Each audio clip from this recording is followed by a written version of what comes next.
வெற்று பட்ஜெட், வெற்று நிதிநிலை அறிக்கை, ஒன்றுமே இல்லை அதுல. வெளி மாநிலத்துக்கு போறாங்க. மோடி வந்து தமிழகத்துக்கு எத்தனை முறை வந்தாரு? அது மாதிரி ஒரு மோடி வந்து இந்தியாவே ஆள்றாருங்க. உங்க மாநிலத்தில் உள்ள பிரச்சனை 1000 பிரச்சனை இருக்கு. என் வீட்டுக்குள்ள 1000 சண்டை நடந்துகிட்டு இருக்கு. நான் பக்கத்து வீட்டு சண்டையை தீர்க்க போறேன்னு சொன்னா என்ன அர்த்தம்?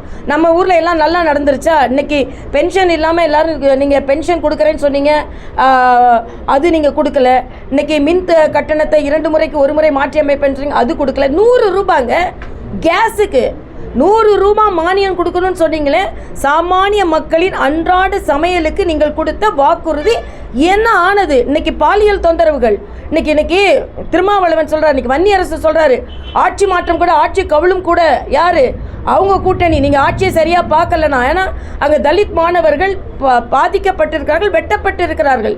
இன்னைக்கு அவினாசி கிட்ட 3 விவசாயிகள் கொல்லப்பட்டிருக்கிறார்கள். ஏற்கனவே இதுக்கு முன்னால் அவினாசியில் ஒரு இளைஞர், அவங்க அப்பா அம்மா 2 பேரும் கொல்லப்பட்டதுக்கு இன்னைக்கு வரைக்கும் தீர்ப்பு கிடைக்கல.